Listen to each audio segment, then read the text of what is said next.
Kepada mereka Allah mau memberitahukan betapa kaya dan mulianya rahasia itu di antara bangsa-bangsa lain, yaitu Kristus ada di tengah-tengah kamu. Kristus yang adalah pengharapan akan kemuliaan Allah. Amin. Ada di firman Tuhan? Tidak ada toh? Silakan duduk. Haleluya. Kristus yang ada di antara kamu, Kristus yang ada di dalam hidupku adalah pengharapan akan kemuliaan Allah. Jadi kita adalah orang-orang yang punya pengharapan di dalam Tuhan. Amin. Kolose 2 ayat yang ke-20. Kita akan baca ayat ini. Kolose, sebentar ada perjamuan kudus, dan kita akan mengikuti dulu firman Tuhan.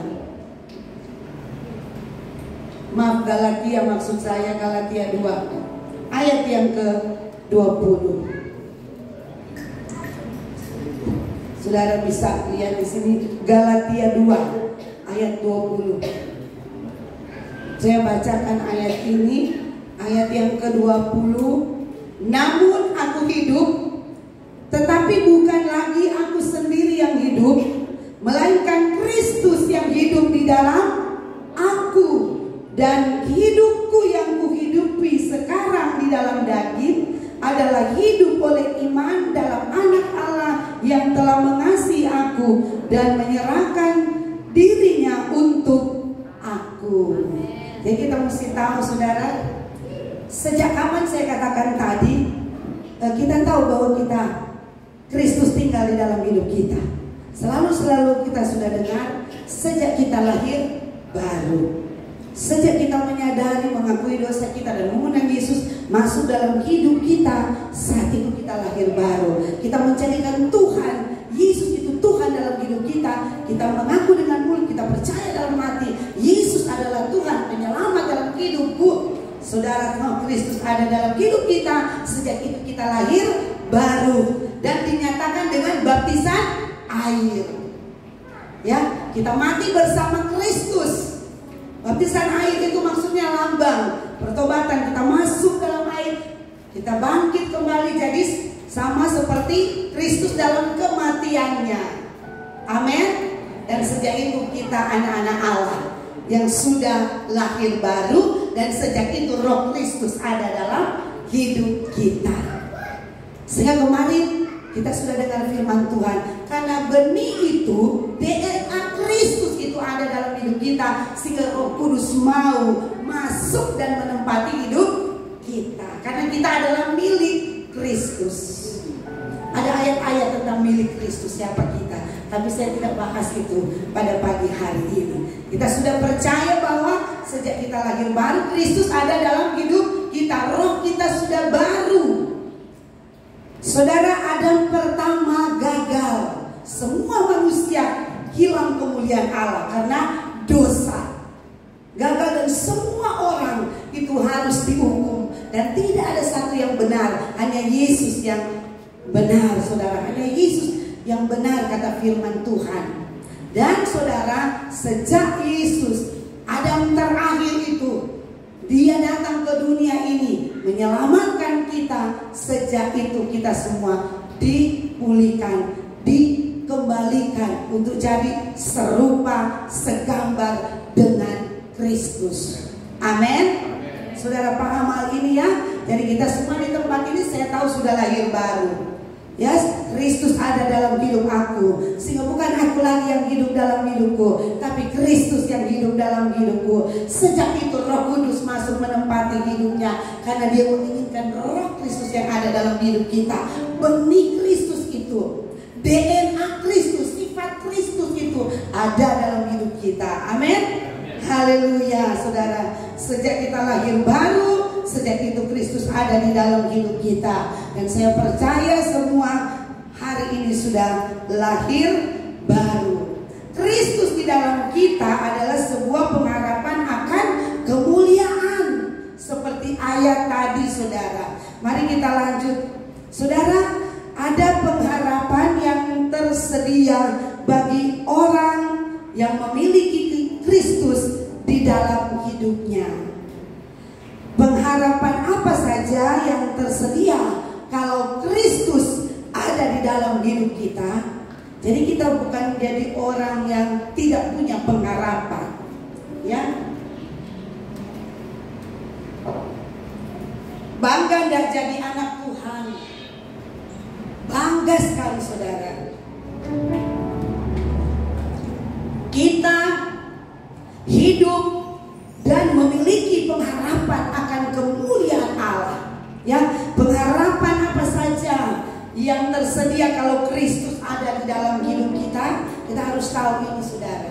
Sehingga banyak orang yang murung-murung seperti tidak punya pengharapan. Aduh, bagaimana hidup saya nanti besok? Bagaimana keadaan keluarga saya, anak-anak saya ke depan? Padahal kita ini anak-anak Allah yang punya pengharapan di dalam Kristus. Amin. Sehingga kita tidak akan lagi hidup selalu dalam kekhawatiran, selalu dalam kekecewaan, yang tidak mempunyai pengharapan. Tapi pada pagi hari ini kita punya pengharapan di dalam Kristus. Kalau Kristus di dalam kita, kita punya pengharapan akan kemuliaan Allah. Haleluya. Pengharapan kalau Kristus di dalam kita, kita akan lihat apa saja itu saudara. Di antaranya adalah satu, pengharapan kalau Kristus ada atau terus tinggal di dalam kita. Kita akan lihat dalam Filipi 4 ayat 13, segala perkara dapat kutanggung di dalam Dia. Amin. Filipi 4 ayat 13. Haleluya, ini firman Tuhan ini dahsyat sekali saudara.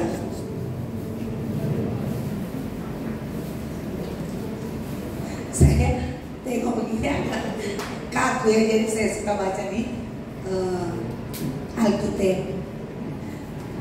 Haleluya. Filipi 4 ayat 13. Segala perkara dapat kutanggung di dalam Dia. Di dalam Dia besar. Di dalam Kristus, di dalam Yesus yang memberi kekuatan kepadaku. Inilah pengharapan yang pertama. Jika kita menyadari Kristus ada di dalam hidup kita, pengharapan yang pertama, segala perkara sesuai ayat dari Filipi 4 ayat 13, segala perkara dapat kutanggung di dalam Dia yang memberi kekuatan kepadaku. Haleluya. Luar biasa. Saudara, firman Tuhan ini dahsyat sekali saudara. Aku dapat menghadapi semua itu melalui Kristus, sebab Dia memberikan kekuatan kepadaku. Amin. Kita dapat menghadapi bersama Kristus. Itu maksudnya, sebab Dia memberikan kekuatan yang ada di dalam Kristus. Waktu Kristus di bumi dan melaksanakan agenda Bapa untuk penyelamatan seluruh umat manusia, dan kita melihat Kristus menang. Dia menang atas dosa, atas pemerintah atau penghulu, bukan pemerintah yang kita tahu sekuler, tapi ini kita lihat strategi iblis, susunan tatanan dari iblis. Dia sudah mengalahkan semuanya itu di kayu salib. Kristus yang sudah menang, yang mengalahkan semua dosa, kutuk, sakit, penyakit, sehingga kita boleh menang hari ini. Kita ada hari ini. Semua karena kasih karunia Tuhan. Sebenarnya kata Alkitab, semua manusia patut dihukum. Semua manusia, tidak ada yang terkecuali, akan dihukum dalam neraka api yang kekal. Tapi oleh karena kasih karunia Tuhan dan dia menang di atas kayu salib. Dia jadi pemenang. Saudara, itu benih pemenang itu ada di dalam hidup kita. Itulah Kristus. Haleluya. Dia memberikan kekuatan di dalam hidup kita. Salah satu pengharapan kita berada dalam Kristus adalah pengharapan akan kekuatan untuk mengatasi segala perkara dalam kehidupan ini. Contoh saudara, Yesus sendiri, angin ribut diredakan. Itu ada di Markus 4 ayat 39. Kita baca saja ya. Markus ini contoh-contoh supaya saudara bisa melihat contoh dalam Alkitab, bagaimana kekuatan yang Allah siapkan bagi kita supaya kita jadi pemenang, bisa mengatasi semua masalah-masalah yang ada. Ya, ini satu contoh bukti Tuhan Yesus dalam Markus 4 ayat 39. Yang lihat ya ayat 39. Ia pun bangun menghardik angin itu dan berkata kepada danau itu, "Diam, tenanglah." Lalu angin itu reda dan danau itu menjadi teduh sekali. Amin. Itulah kekuatan yang ada di dalam Kristus, itu yang Dia taruh dalam hidup kita.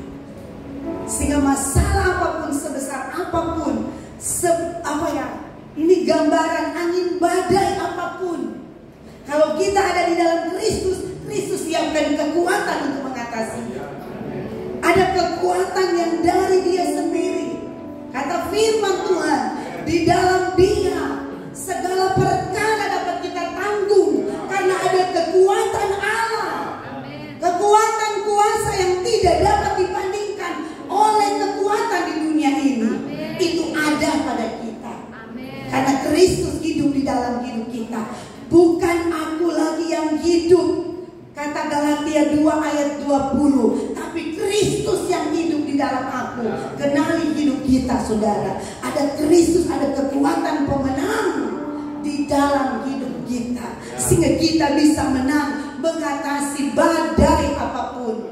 Sehebat apapun goncangan itu saudara, bagaikan angin kencang, kita ada di tengah laut, gelombang menerpa kita, badai menerpa hidup kita, badai menerpa rumah tangga kita, badai menerpa pekerjaan kita, gelombang yang sangat kuat menerpa pelayanan kita.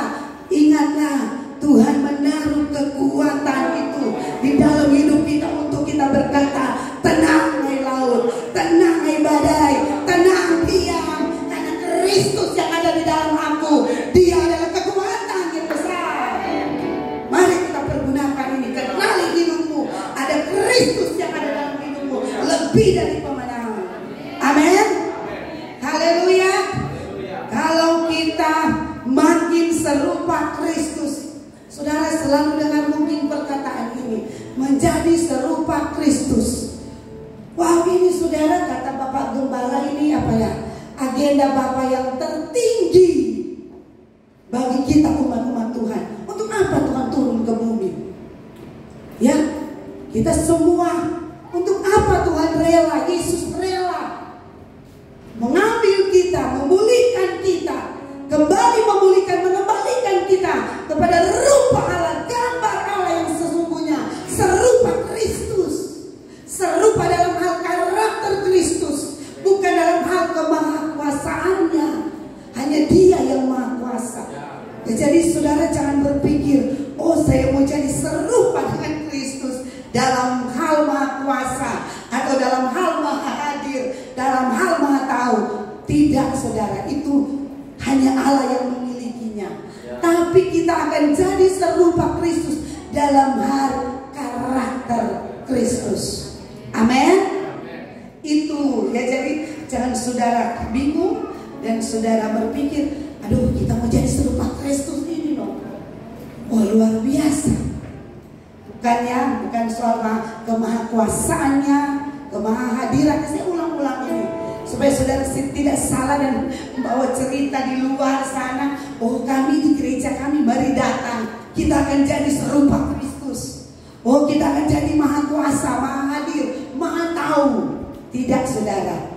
Itu milik dari Kristus. Itu milik dari Tuhan Yesus saja. Kita akan jadi serupa dengan Kristus dalam hal seperti yang pertama tadi. Kita dapat kekuatan menghadapi, menyelesaikan, mau berkata tenang kepada masalah kita. Diam engkau, diam engkau, karena Kristus yang ada dalam hidup kita menanggung kekuatan untuk kita mengatasi setiap badai hidup kita. Dan kita akan lihat danau itu tunduk, danau itu angin sekencang seketika itu saja reda, diam, sesuai perkataan Yesus. Dia berkata, tenang, diamlah, berhenti, saudara. Itu kekuatan dari Allah, pemenang kekuatan yang ada, yang Tuhan taruh dalam hidup kita. Mari pergunakan itu, saudara. Kita jadi umat Tuhan yang lebih dari para pemenang. Saudara, kita baca dulu. Kalau kita makin serupa Kristus, yang Kristus terus ada di dalam hidup kita, maka kita bisa menangani. Tadi saudara menangani, menyelesaikan masalah kita. Dan sekarang saudara, selanjutnya kita bisa menangani semua masalah dalam hidup ini. Masalah yang sulit sekalipun, ada hal-hal yang sulit kita lakukan. Saudara tahu, kita belajar lagi dari Yesus.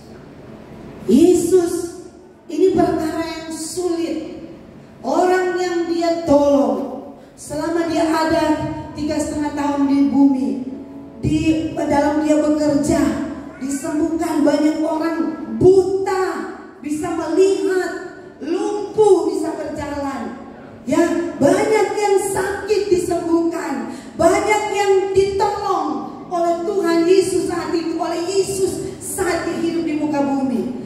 Tapi saudara, lihat orang-orang itu yang sebaliknya menyatakan salibkan dia, salibkan dia. Ya, hati mana saudara yang bisa tahan? Tapi Yesus dalam Lukas 23 ayat 34, ini pelajaran penting dalam hidup kita. Kita mengikut Kristus, bukan? Haleluya. Dia menunjukkan sesuatu yang luar biasa. Engkau, kalau kita tahu Kristus itu ada dalam hidup kita, masalah serumit apapun, ya, masalah yang mungkin engkau tidak bisa selesaikan, Tuhan dengan kekuatan yang ada dalam hidup kita, Roh Kudus memampukan kita. Kita lihat ini Lukas 23 ayat yang ke-34. Yesus berkata, ya Bapa, ampunilah mereka, sebab mereka tidak tahu apa yang mereka perbuat. Dan mereka membuang undi untuk membagi pakaiannya. Saudara tahu cerita ini, ya. Dan apa yang saya maksudkan dengan ayat ini, soal mengampuni.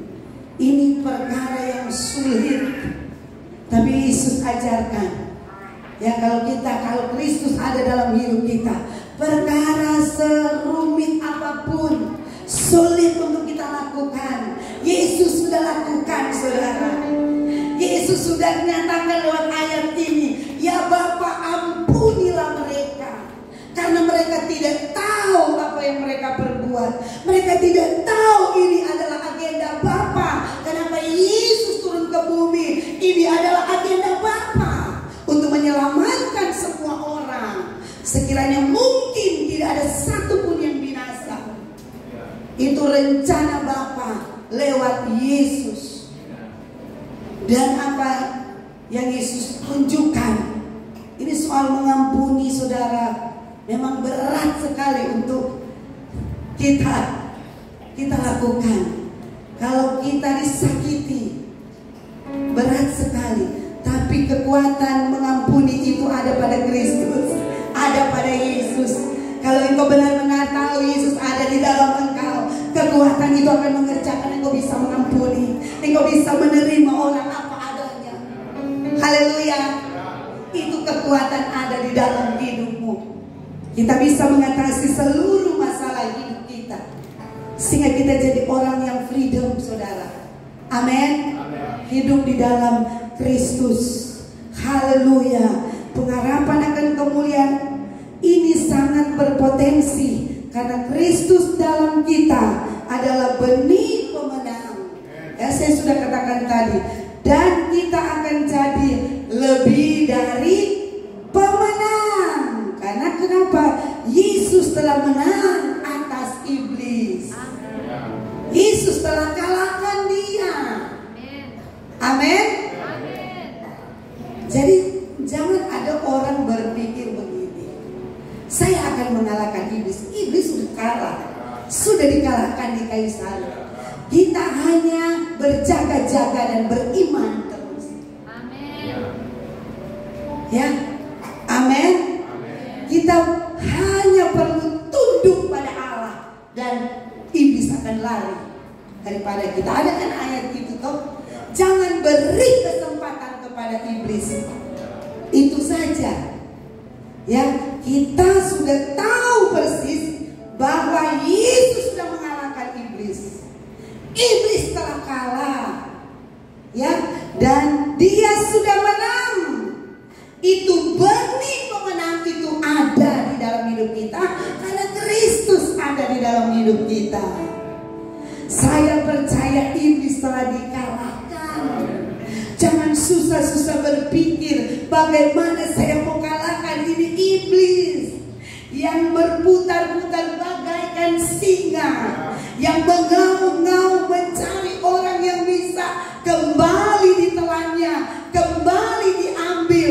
Iblis punya pekerjaan, dia mau gagalkan kita hidup di dalam Kristus, sehingga dia selalu, kata Alkitab, dia berkeliling mencari orang yang dapat ditelannya. Artinya begini, orang yang membuka kesempatan.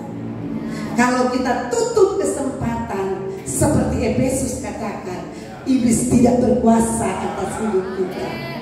Tutup kesempatan itu dengan cara mendekat. Kita baca itu ayat Yakobus 4 ayat 7, supaya kita paham benar dengan hidup kita. Ya, kita umat-umat pemenang, bahkan lebih dari pemenang, karena Kristus telah menang. 4 ayat 7, apa yang dia katakan di sini? Karena itu tunduklah kepada Allah dan lawanlah iblis, maka ia akan lari daripadamu. Dia sudah kalah. Amin. Hanya kita perlu tunduk pada Allah, tunduk pada firman, sepakat dengan firman.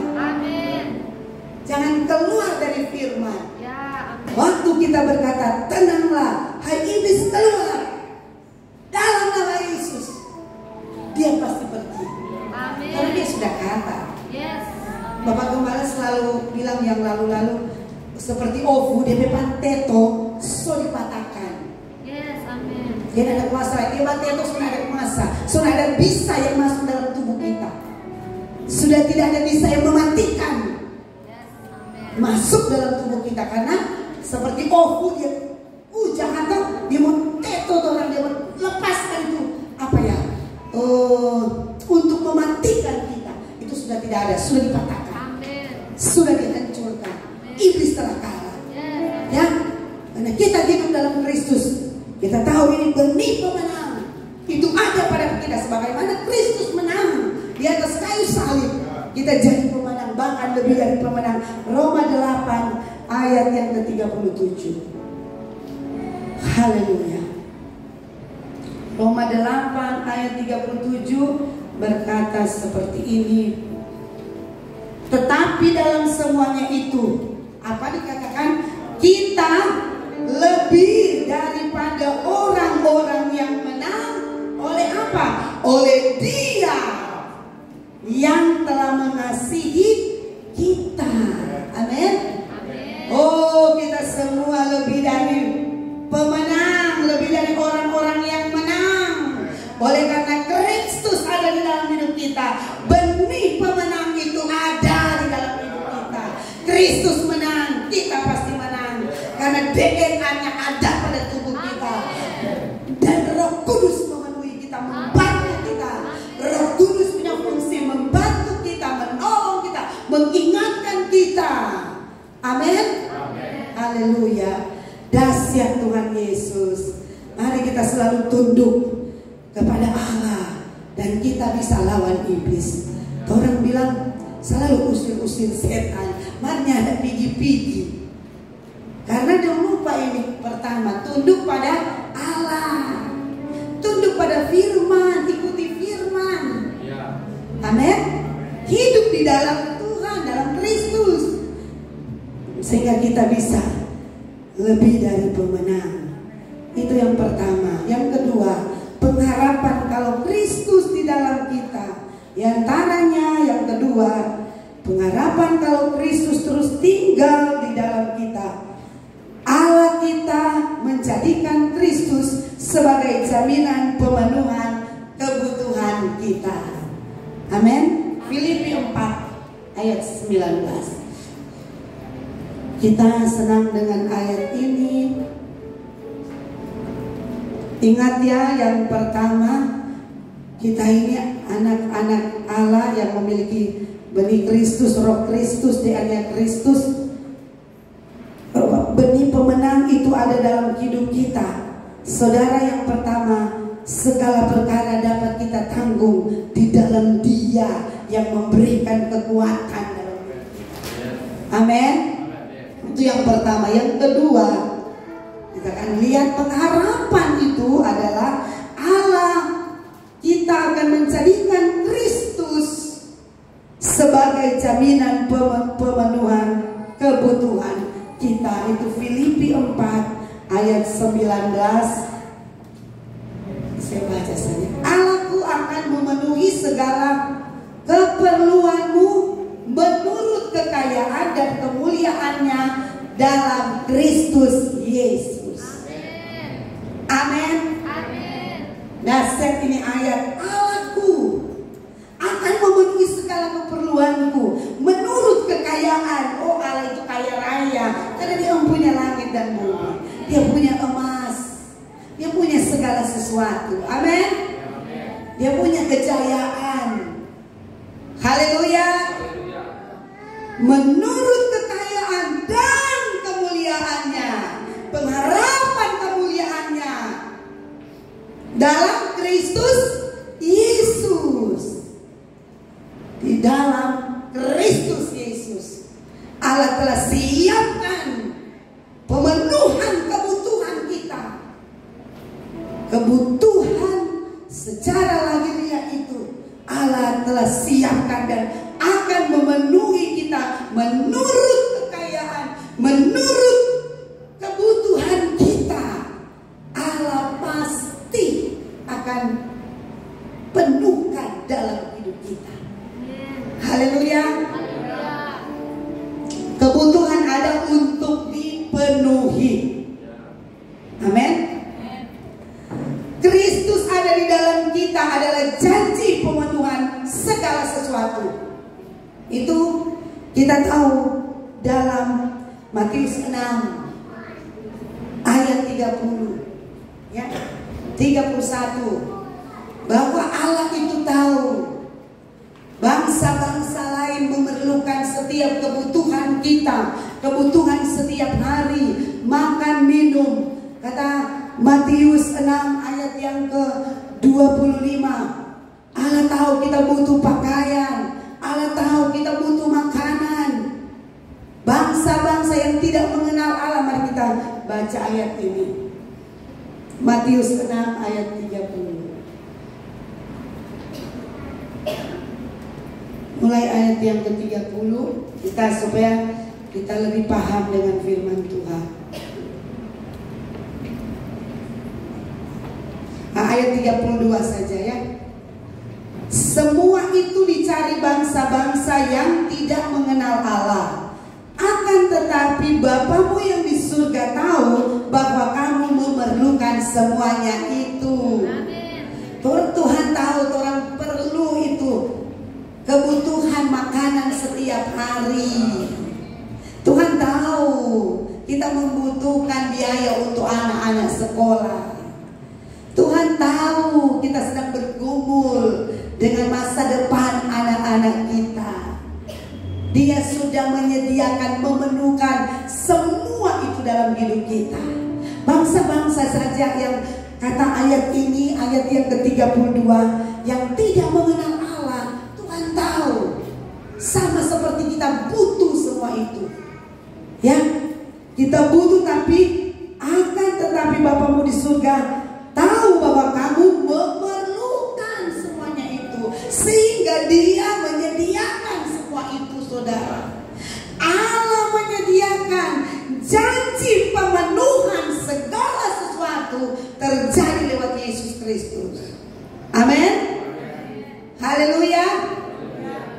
Itu sebabnya Tuhan berkata, saudara, kebutuhan bukan untuk menjadi penyita waktu kita untuk mencari Tuhan, atau membuat kita sibuk dan khawatir tentang kebutuhan jasmani, kebutuhan hari-hari.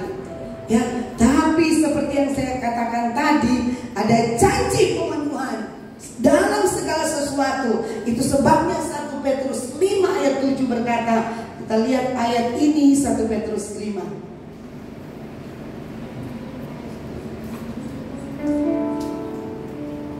Haleluya, ayat yang ke-7. Jadi jangan lagi ya kita menjadi sibuk dan khawatir dengan kebutuhan jasmani kita.